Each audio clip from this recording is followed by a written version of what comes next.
Buddy, good. Obviously, the big thing you want to do in practice each and every day is try to stack positive performance. I talked about that, so that focuses on improving, every player, play better. And the way you do that to me is you got to own up to your actions and decisions because, that's how you learn how to correct, every mistake, every bad decision that you make. And then you accumulate lessons learned, and those lessons learned help you perform, better every day, execute, do your job better, develop more confidence, and so you're always playing better tomorrow, and that's what we've tried to focus on this week. This is a little bit of a difficult preparation. It's a little different, kind of offense than what we've been seeing, and our players really got to stay focused to be able to do it the right way, and we're continuing to try to create the kind of balance we want on offense to be explosive offensive team. Okay, with that, we'll start with Chase, or not Chase. Do you have one? Charles. Sorry. Yeah, Coach, I just want to ask you about Amari Niblack. Just what kind of progress have you seen from him for him to get some first-team reps last week? Yeah, well, he's a guy that we're trying to use more and more. The learning curve is always the issue with young players, and being able to learn lessons and stack positive performance and be confident in more and more things that you can do. But definitely a guy that we think can be a weapon for us on offense, and he made a couple good plays in the last game, and hopefully we can build on that. I know last week on the radio show you talked about having hateful competitors on the team in the past. So who are some of the guys you were talking about, and have they been able to speak with this team and to inspire them with that? Well, we have some guys that I think do a really, really good job of creating a good example for how they practice, how they play, the mindset that they have, the mental toughness that they have.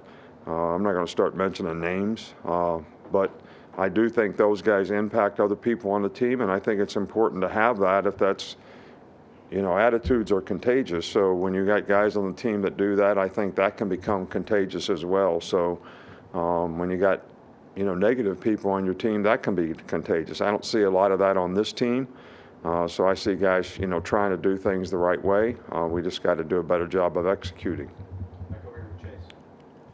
You mentioned at the top that Vanderbilt's offense is a little different than what you've seen. What are a couple of the wrinkles that make it unique?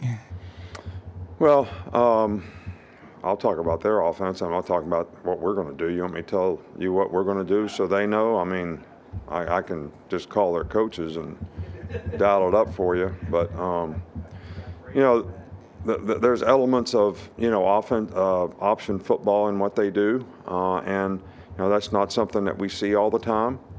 So our players got to have really decent eye control. And, when the point of attack moves, they've got to be able to adapt correctly, and everybody play responsibility football. That's what it comes down to. And they're very capable of throwing the ball as well. So you got to play good pass defense and not give up explosive plays while you're trying to do that. Back on the left with Nick. How do you practice wide receivers getting separation? Well, we do a lot of one-on-one, and we try to teach players there's two places that you're probably going to win on the route if you're getting man-to-man coverage, which I guess that's what you're talking about. You either beat them on release, so you teach guys, several releases that can be effective for them relative to the route that they're running. And then you teach them how to drop their weight and get out of the break at the top and try to keep the top of the route, try to keep the defender cut off. If you drift on the route, the defender can undercut you. All right, so those are the two areas that you focus on the most when you're trying to create separation, because that's really where you usually beat guys. You either beat them at the line, on the release, or you beat them out of the break. And those are the two areas that we try to focus on. Yesterday, DJ Dale called Henry Toto a genius. How does Henry's ability to understand offenses help his teammates in preparation? I thought you were going to ask how DJ Dale really could recognize a genius, but I get it. DJ's a good guy. I don't mean it that way, but I was just kidding. Henry's just a really instinctive, smart football player, but he does a really good job of preparing for games. And I think Pete does a really good job with the linebackers understanding, how they fit relative to, whatever the call is. And Henry is one of those guys that, he gets it. He sees it almost like a coach.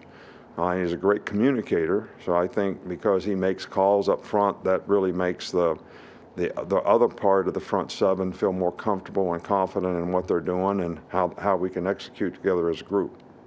I think the last one here is going to be James, unless we're going to follow up. I know you talked about Tyler Steen on Monday, but what about his character allowed him to adapt to the program right away? Well, Tyler's a bright guy. He's a hard worker. He's very steady in the way he goes about what he does. He's a good person, never has any issues or problems. I think he's really focused on, trying to be a good player.